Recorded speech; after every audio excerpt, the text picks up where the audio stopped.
In the coming half hour or so, we're going to actually have an open discussion with the two guests that I have and myself with regards to the questions that come up with regards to preparing to record a lecture and other learning events. All right, first of all, I'm going to put the question, what are we talking about here with regards to lecture capture? What is lecture capture? Well, if I may start, I think it is a bit of a misnomer. It's a convenient phrase to use, but really it's not just lectures you may be capturing, any sort of a presentation or a demonstration, any sort of an educational resource really that's happening in real time that you would like to make a record of, I think can be called a lecture capture. Yeah. Okay, I suppose we have some different issues that we need to think about when it comes to seminars and tutorials and non-standard things. Non-standard actually is even a bad term, because there's a whole variety of learning events going out there, laboratory experiments. We know all the activities, and there are going to be different factors, I presume, and different questions to be asked with some of these different contexts. Yeah, in the case you just mentioned, laboratory capture, I mean, there are many projects out there now which are actually using preparatory videos to enable the students to get the best out of the laboratory practical itself.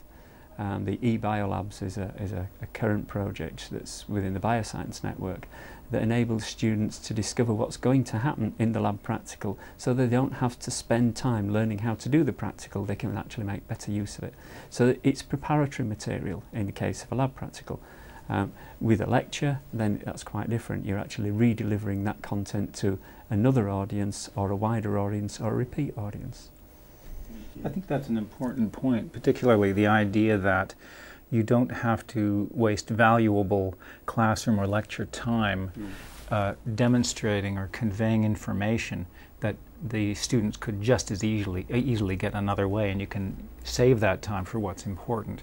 I know we're doing a series of videos right now for the medical faculty at the University of Bristol of clinical practices. So, you know, rather than waste time teaching 150 students how to take blood, they can watch a 5-minute video about how to take blood, and then they can then proceed to practice, obviously, but it eliminates the unnecessary waste of resources. And we're talking about actually I see a movement in sophistication here. I suppose we started off from the point of view, well, lectures are being given, why don't we stick a camera in there? That might be a good idea, towards something much more sophisticated in terms of curriculum design from the beginning, embedding this technology and looking at its the benefits and possibilities. Is that a fair comment?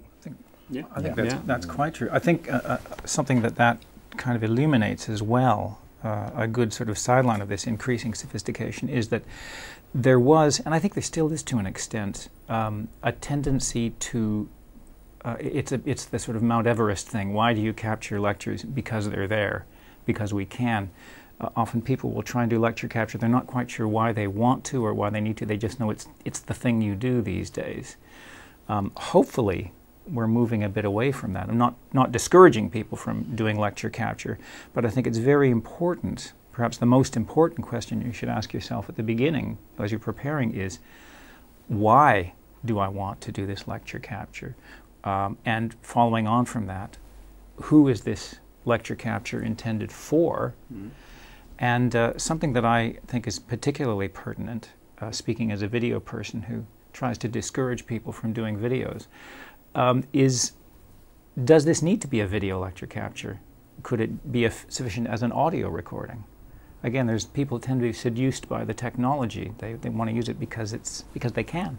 But there are significant advantages in the whole experience. You know, how the audio relates to the gesture, to the discussion that was involved, the diagrams used, the overheads and so on.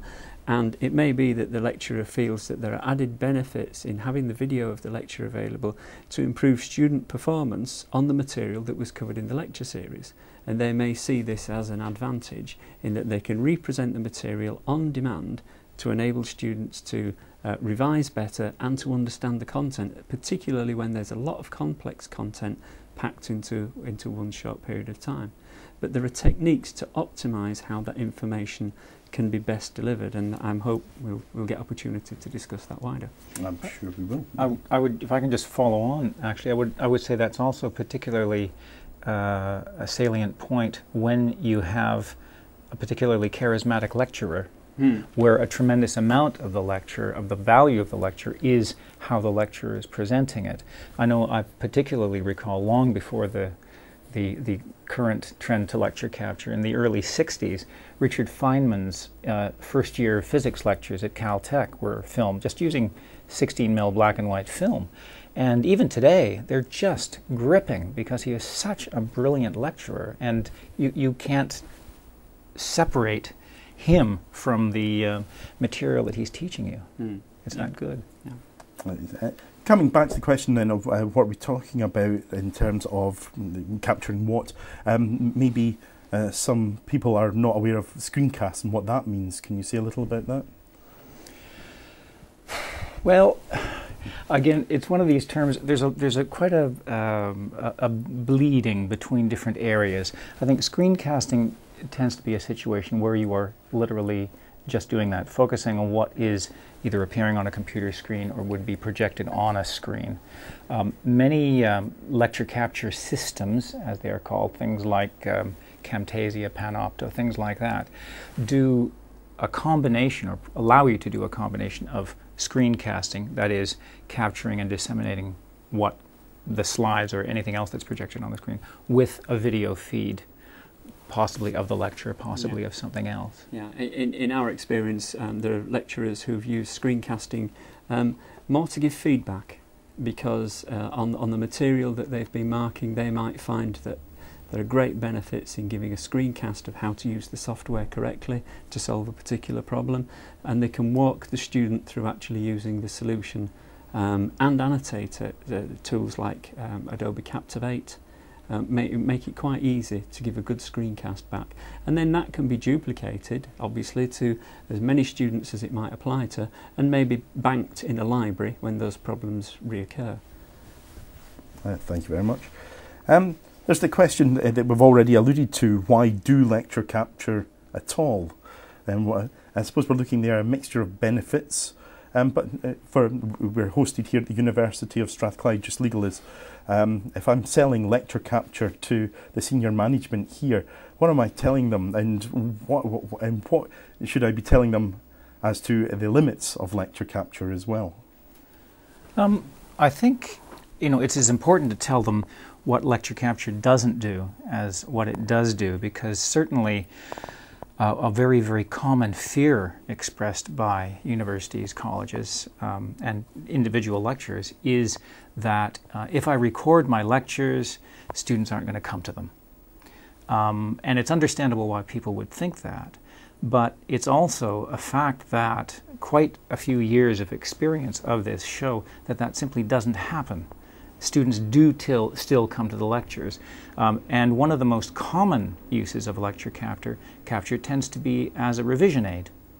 And in fact, it's interesting, if you look at the number of hits that you'll get on lecture captures, you'll find that there tends to be a big spike before exam times. So students are quite clearly using it to revise, not as a replacement. But they can also be like a bimodal distribution, in that the students soon after the event will quickly go through, maybe that evening, go through the key points of that lecture while they're doing their note taking and they're compiling the notes on the event, and again use it as a reminder leading up to the exam period. But there might be a number of little peaks as opportunities arise, and of course within subsequent lectures you can refer to previous material and maybe even include that in the lecture again where you've pointed out certain areas, important contact. With respect to open educational resources, there are a number of projects which have been using video lectures within their stock, so to speak, and it increases the profile of the institution.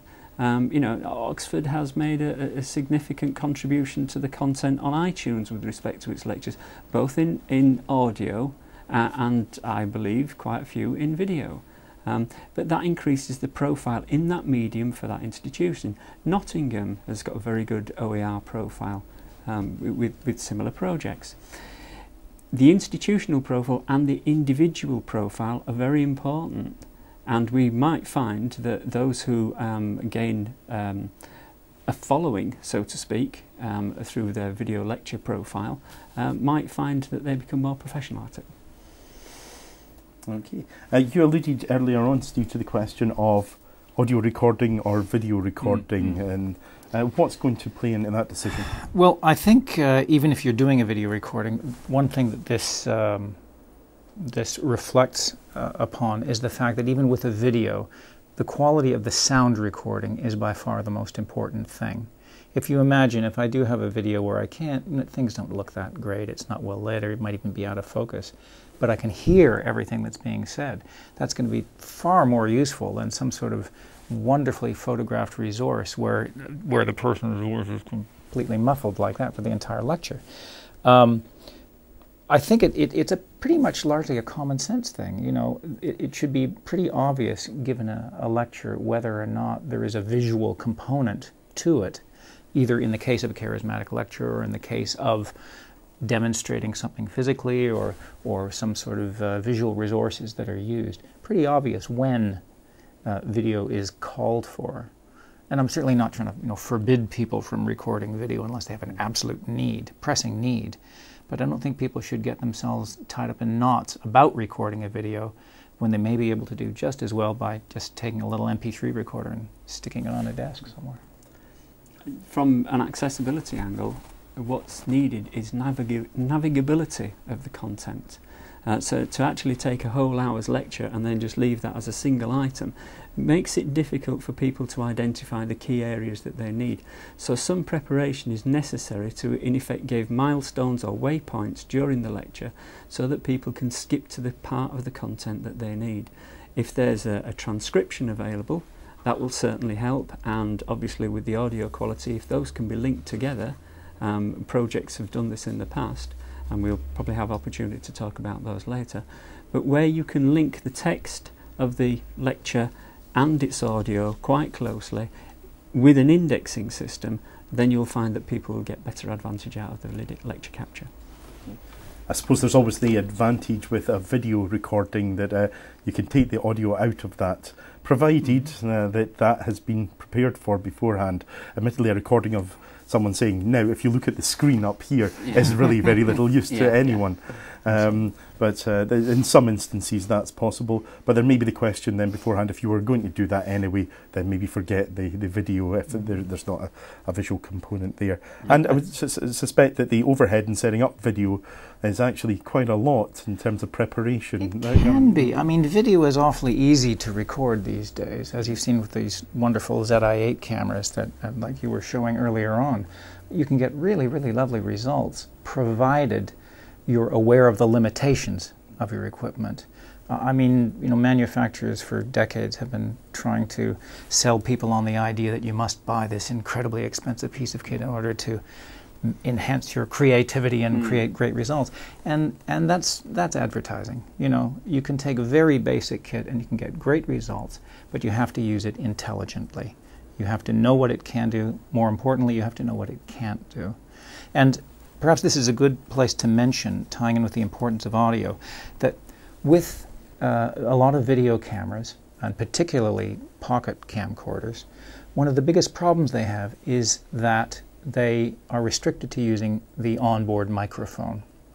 And the problem there is that in order to get a good picture of someone, you want to be some distance away, maybe 2-3 meters away. But in order to get good sound, you want to be as close as possible, as witness the mics that we're all wearing. These are conflicting requirements. And if you're using a camera that only has an inbuilt mic, you can either get good sound and no picture whatsoever, or get a good picture and horrible sound. And this is in fact the beauty of this particular device, in that it actually takes an external microphone. So you can have it both ways. And being able to have a tight-clip mic with a Wi-Fi connection in, so to speak, so it's a radio mic, so that the lecturer is free to move around without creating additional noise. That's very important. Thank you. If we're currently in the month of April, if I'm a lecturer and I'm thinking about delivering my course starting in the normal academic session next year, are there things I should be thinking about now? If I like the idea of lecture capture, I want to get on board with this. It will suit some students who, for whatever reason, for many reasons, and widening participation, cannot make it along to a one-off scheduled event and there may be many reasons why that is the case. There may be some who could come along and benefit from a second or third chance at accessing it as well. And there's maybe a third set who will use it for all sorts of purposes. Is there something I should be thinking about now with regards to how I set this all up for next year? How far in advance are we talking about this preparation taking place? I think you can't start too far in advance, because you never know what hiccups, what problems, what delays within the bureaucracy of the university or college you're going to encounter. Certainly if you were coming to me saying you want to start doing a lecture capture in September, I think a couple of things I'd want you to find out immediately. Number one is what your workflow is going to be. You know, are you going to do them yourself? Are you going to have access to someone to operate the camera for you and to manage the recording? Once you've got the recording, do you know how you're going to process it to make it accessible, upload it? In addition, on more pragmatic terms, I'd take a look at your lecture theater. Is your lecture hall, is there a place you'd be able to put a camera, assuming you're doing video? Do you have the capability to take an audio feed off of a PA system in the hall? Simple things like where the lecturer stands, is there a light that shines on them? You know, the vast majority of lecture halls have horrible illumination. And if you turn off the light so that you can see what's projected on the screen, at the same moment the lecturer is plunged in darkness. And these are not difficult problems to solve, but you have to think about them and then make an effort to solve them. Mm. And the pedagogic goals for this series of lectures that you may be recording are just an occasional lecture. You must make those pedagogic goals clear at the outset and check that you're still meeting those all the way through. It may be to improve access to the material, which would be quite simple and straightforward.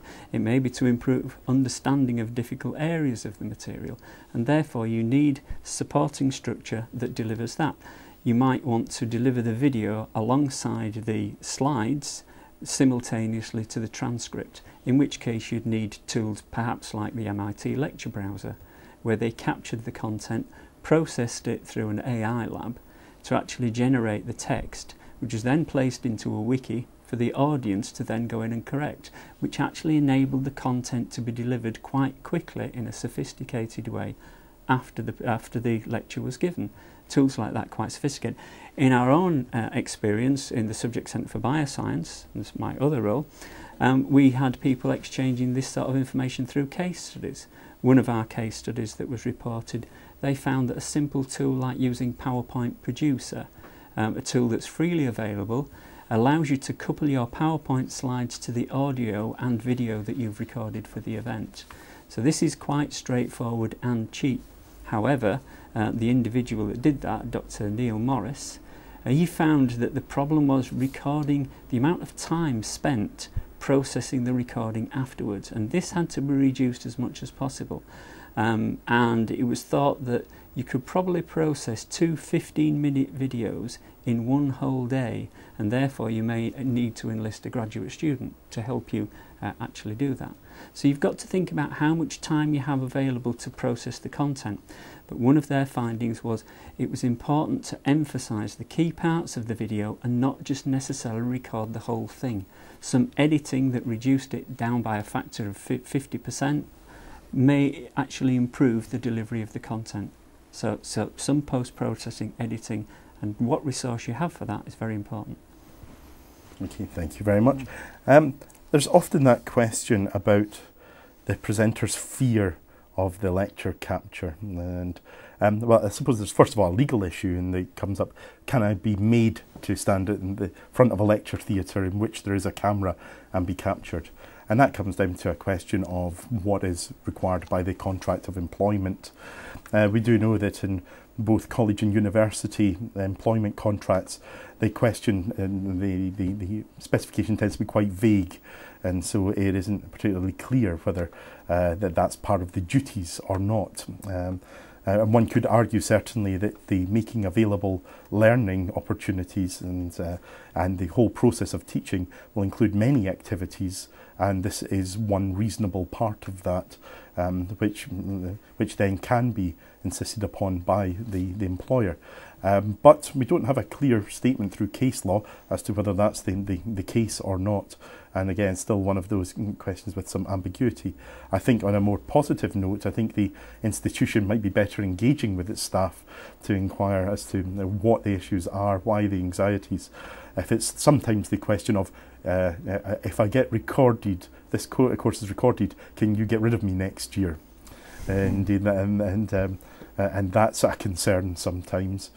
Or with regards to the appropriateness of the particular learning event. It's a lecturer may have a particularly discursive style with students that he or she may think will be reduced if it's done in front of a camera, or may not suit the camera. So I think that's a more positive side than an institution merely saying, we think this is part of your contract and you must therefore do it. Are there any other aspects of fear you think that might come into our anxiety on the part of the lecturer that we can help with at all? It depends on the scope of the audience, really. I think if the video is initially used internally, like all projects, it's better to start small and then scale up. So it's probably likely that somebody would do a video capture and then make that available through their virtual learning environment, which in effect is a closed outlet. And therefore it would only be necessarily of interest to their own students on that particular module. So that would certainly reduce fear. It's the purpose of the lecture capture. If it's an inaugural lecture, new professor is finding that their new lecture is being broadcast across the internet, fortunately they're going to be an experienced practitioner, so there shouldn't really be any fear there. I think also that I would have hoped that for most people the fear of lecturing in front of flesh and blood human beings far outweighs any fear of having a lens pointed at you. Maybe I'm being naive here, I don't know. One would hope that would be part of it. I think one other thing about people's concern about what's happening to the recordings that are used. I know some institutions have a policy that they will keep the lectures available within the university's intranet for 1 year, and then they archive them. So they don't get rid of them, but they do put sort of a time limit on the existence, and that perhaps may address some concerns that some lecturers may have as well. Well, that brings me nicely to maybe the point I've been avoiding up until now, and that's the intellectual property rights questions and the data protection questions that tend to come up about recording a person. And again, I suppose I'm the person to deal with those. That's one of the common questions is, well, who owns this recording now it's been made, or who has control over its ongoing use? And the law states here that wherever you record a film, that's effectively the video, then by virtue of Section 11.2 of the Copyright Designs and Patents Act, then unless something is agreed otherwise, it will belong to the employer. So the employer has the rights in the film recording itself. By an interesting anomaly of the law, that doesn't apply to mere audio recordings. Audio recordings are not covered by Section 11.2, and so that means that the person who sets up the situation for it being recorded, who directs it to be recorded effectively, will be the person who owns the copyright in the recording. Now that's separate from the copyright in the actual content of the lecture. So we're talking about the copyright in the recording itself. I was going to say, is this like the situation with recorded music where you have to distinguish between the recording and the performance? Absolutely. There are layers here of intellectual property rights, which makes it quite complex. And we will have the lecturer delivering content which he or she will have created. You may have third-party content in there as well, and then you have the recording that is made of that. And there's actually also a right called the performer's right, which exists in the dramatic performance as well. And these are all separate rights that have to be dealt with. Now that sounds a little bit complex and off-putting, and it certainly can be. But on the whole, what you want is to get, first of all, the person who's being recorded on board. If they're on board and you discuss with them their concerns, their desire for control for the future, then hopefully you can get to a workable situation irrespective of the law. It could be that even though in some situations where an institution technically holds the rights to all these things, which is unlikely, but if they do, that they may still want to give the academic the right to say, I'm not comfortable with this particular use of it. And that would make sense in human resource terms, I think. The reason it's unlikely to be that case is that performers' rights will still remain with the performer, unless the performer grants them over to the institution. So the backstop situation, as long as there's some sort of dramatic performance, and again we assume that all lectures have enough dramatic content to be a performance, and we would hope so, that the performance right will always be there. So you're always going to want to get the performer, the lecturer's permission for that reason alone. There may be other reasons. For example, if I show a lecture, if I'm giving a lecture and I'm using photography which comes from before my employment at the institution, then there's no way that could belong to the institution unless I hand it over to the institution. The institution will want the right to disseminate further, and so we'll want some sort of license, some sort of permission in order to do so. But the important thing is to think about these things beforehand. Who's going to have the rights, and what further uses are permitted, and to ensure the rights are sorted out in order for further dissemination. That raises a point, though. Many lecturers will include content from other sources within their lecture, so they need to make sure they've cleared those third-party rights if that material is going to be rebroadcast. Absolutely, and sometimes the composition of the lecture will need to be dictated to some extent by the future purposes. For example, it's all very well giving a lecture on animation, the changing nature of it, but if you're going to start off with a Walt Disney clip that you want to show as part of the lecture capture, then you can forget it pretty much. You may have some use under fair dealing for review and criticism, but you're going to have to be very careful there, because the particular rights holder tends to be very litigious, and you might get into complications about this which are difficult to resolve. In a situation like that, though, for educational purposes, are you not okay to show a few seconds of a clip? Well, that's a common question. The law allows a fair dealing use for criticism and review. The use must be fair. The fair dealing must be fair. For example, one good case study was a university wanted to show an explosion and what happened with the explosion, how it developed, and they wanted to use I think it was a Die Hard clip, and they wanted to use this under fair dealing as they were reviewing and criticising the way in which it was portrayed. And they got permission, but it was on a cut down version of the clip just to show the explosion. So it would have been nice perhaps to show the class for, well, not on the context, for a slight amusement value as well, engagement with the class. 2 minutes of Bruce Willis swinging through buildings and all this. On the fire hose. On the fire hose. But in the end, the fairness dictated that they only showed the explosion.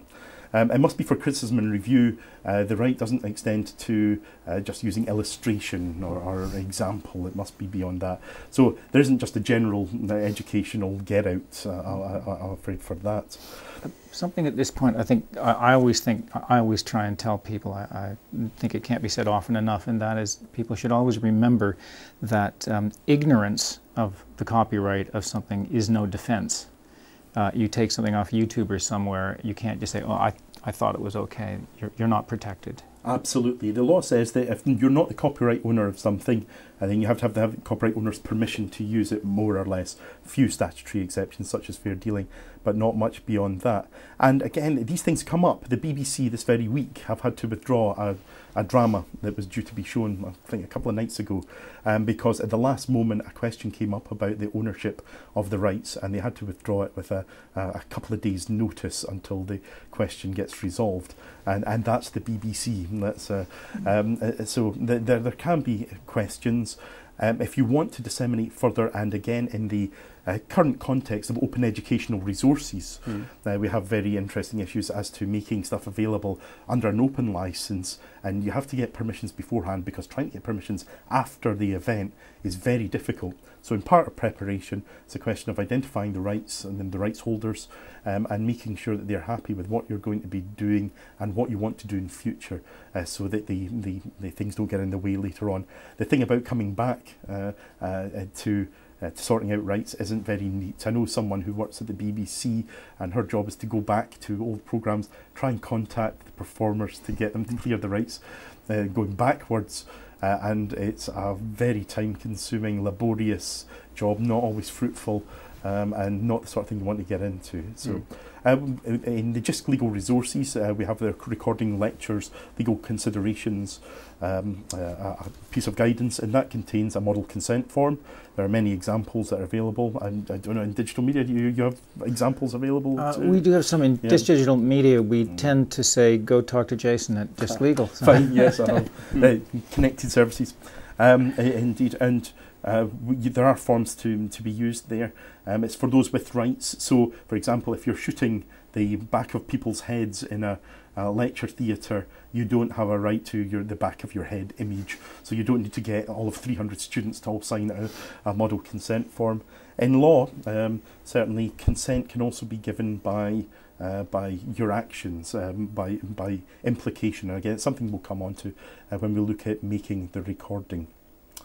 So those are some of the issues there. The data protection issues there is the question about people appearing on camera with personal information about themselves, and again, consent needs to be gained in that situation.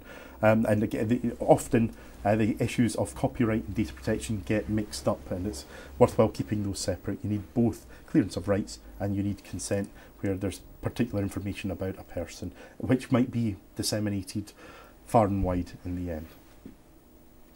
All right, well, I see that there's been quite a good number of questions in. We're just going to take a quick 2-minute break, and we're going to compose ourselves to deal with your questions. If you have any more questions, now is the moment to get them typed into that box, or Twitter them and get them to us here in the studio.